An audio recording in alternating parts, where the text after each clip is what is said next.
Cette semaine, je vais vous parler de deux films différents mais qui abordent le même thème, celui de l'Odyssée spatiale.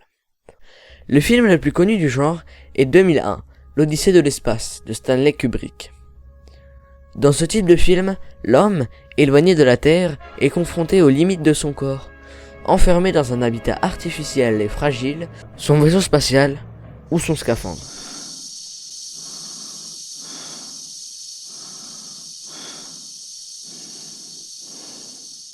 Il n'y a rien de familier autour de lui. Tout est menaçant et peu propice à la vie. En fait, l'homme est confronté au résultat de sa soif de progrès, au point où cette soif devient une menace pour lui et de façon plus générale pour toute l'espèce humaine. Cette menace est traitée à travers plusieurs questions. Est-ce qu'il y a d'autres formes de vie que les humains dans l'univers ? Que va devenir la Terre en pleine crise écologique ? Ou encore, quelles doivent être les limites imposées aux machines ? Je peux vous la chanter. Oui, c'est ça, chante-la, Karl. Dans ce type de film, un seul homme ou une seule femme vont représenter toute l'espèce humaine.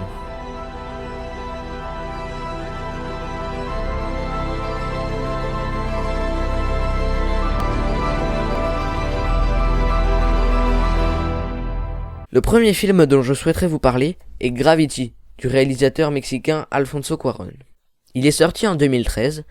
Il raconte les conséquences d'une catastrophe imaginaire survenant dans l'espace suite à la destruction d'un satellite. L'explosion entraîne une réaction en chaîne avec l'apparition d'une tempête magnétique qui détruit l'ensemble des satellites et des stations spatiales en orbite autour de la Terre. Je sais pas, le bras va vous emporter trop loin. Écoutez ma voix, concentrez-vous.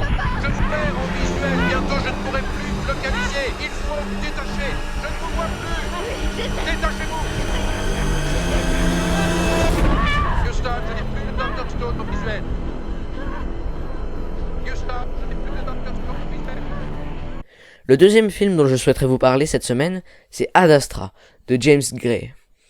Il raconte le voyage à travers le système solaire d'un astronaute qui tente de découvrir ce qui est arrivé à l'expédition menée une vingtaine d'années plus tôt par son père aux abords de Neptune. Si j'ai choisi de vous parler de ces deux films, c'est qu'ils abordent des thèmes assez proches qui sont l'aventure spatiale, la solitude de l'homme face au vide et les questionnements qu'il se pose. Mais les réalisateurs choisissent de traiter ces thèmes différemment. Ce sont ces différences que je vous propose de voir aujourd'hui en nous concentrant sur deux points. Le traitement des personnages et le rythme choisi. Dans Gravity, le protagoniste principal est le docteur Ryan Stone, une experte en ingénierie médicale chargée de mener des expériences au sein d'une navette spatiale. Le rôle est assuré par l'actrice Sandra Bullock. Dans Ad Astra, Roy McBride est un astronaute expérimenté, missionné par une compagnie dont on ignore les objectifs réels. Il est joué par Brad Pitt. Dans les deux films, le protagoniste principal est confronté à un traumatisme caché. Ce traumatisme se ressent car tout au long du film, quelque chose manque au héros. Elle ou il se pose régulièrement la question de savoir à quoi bon tout ça sert. Est-ce que cela vaut la peine de se battre pour mener à bien sa mission et revenir sur Terre ? Est-ce que face à des conditions aussi peu propices à la vie a un sens ?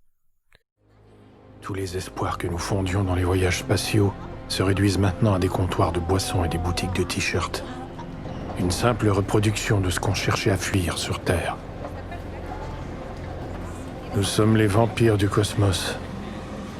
Si mon père voyait ce qu'on a fait de la Lune, il voudrait tout faire sauter. Malgré ces similitudes entre les deux personnages, il y a des différences importantes dans le traitement du protagoniste principal entre les deux films. Dans Gravity, le docteur Ryan Stone est accompagné pendant une partie du film par le commandant Kowalski. Ce dernier est interprété par George Clooney. Le film s'appuie principalement sur ces deux personnages. Dans Ad Astra, il y a beaucoup plus de personnages. On découvre le vieil ami du père, le père lui-même, l'équipe d'astronautes qui accompagne le héros, les responsables des bases lunaires et martiennes, les responsables de la compagnie et la femme de Roy McBride, et même des créatures inattendues. Ce nombre élevé de protagonistes permet de multiplier les interactions pour le personnage principal. Il a ainsi l'occasion de manifester ses émotions, ses inquiétudes et ses questionnements. Les personnages qu'il rencontre ont eux aussi des attitudes complexes que le spectateur ne comprend pas toujours. L'autre point très intéressant dans le film de James Gray, c'est que le spationaute est aussi le narrateur du film. On le voit agir à travers les dialogues, mais en même temps s'interroger sur le sens de ce qu'il fait en voix off. Et c'est ce qui donne finalement beaucoup de force au personnage de Roy McBride. Malheureusement, le personnage du docteur Ryan Stone dans Gravity est plus caricatural. Fini de rouler sans but. On rentre à la maison. La raison à mon avis, c'est que le personnage de Gravity est constamment en situation de réaction à la catastrophe et à ses conséquences. Cette situation et la disparition de Kowalski fait que le docteur Ryan Stone se retrouve très vite seul. Sandra Bullock n'a plus la possibilité de développer son personnage. Ce qui m'amène à vous parler du deuxième sujet sur lequel les films se différencient, la question du rythme.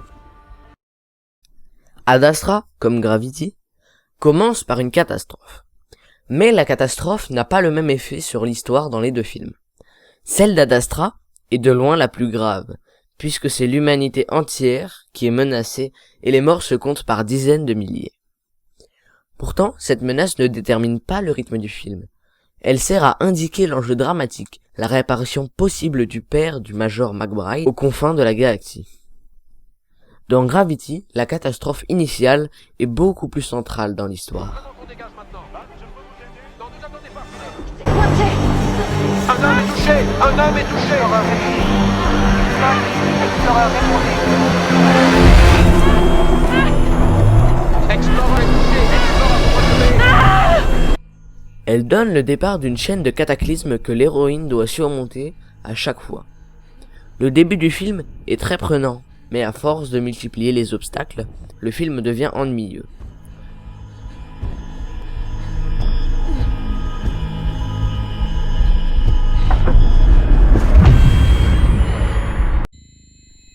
Surtout que l'héroïne est seule et que son personnage n'a pas été suffisamment développé pour permettre l'empathie.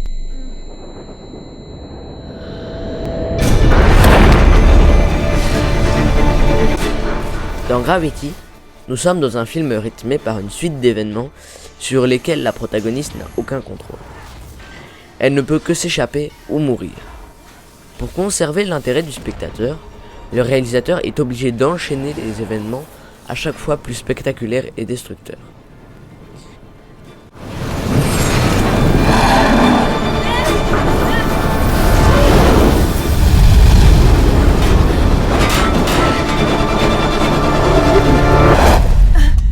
Il n'y a pas beaucoup de lieux et très peu de décors pour rendre le film plus intéressant. D'ailleurs, l'une des scènes les plus réjouissantes correspond au moment où l'héroïne parvient à rentrer dans la station spatiale chinoise. Nous avons enfin l'impression de voir quelque chose de nouveau et d'inattendu, mais ce n'est pas suffisant. Un peu plus tard dans le film, Alfonso Cuarón cherche à rajouter du drama pour renforcer l'intérêt de son film. Mais il le fait de manière très maladroite, en évoquant la mort de l'enfant de l'héroïne des années plus tôt. On découvre ce traumatisme de l'héroïne au moment où celle-ci est en train de renoncer. J'ai trouvé ça un peu trop forcé. Dans Ad Astra, nous ne sommes pas dans un film catastrophe, mais bien dans une odyssée semblable à celle d'Ulysse. Roy McBride traverse le système solaire en découvrant à chaque étape de son voyage des adversaires, des alliés, des créatures effrayantes et l'ombre de cette compagnie dont les décisions sont graves et incompréhensibles. Un peu comme les dieux grecs hésitant sur le sort à réserver à Ulysse. Au fond, cette façon de raconter le parcours d'un héros qui voyage permet de construire des personnages plus riches et des décors et des situations plus variés. Le protagoniste vit son voyage comme une suite de découvertes, et non pas comme une série d'obstacles à franchir à toute vitesse. Des sujets comme l'écologie ou la place de la Terre et des hommes dans l'univers sont mieux abordés. J'ai beaucoup plus de mal avec les films catastrophes comme Gravity, même si ce dernier a reçu 7 Oscars. Le fait que ce type de films doivent tenir en haleine et sous haute tension fait que les personnages sont beaucoup moins travaillés. Et à chaque fois que Cuarón essaye d'ajouter un élément dramatique plus centré sur les personnages, cela donne quelque chose de bizarre et d'artificiel.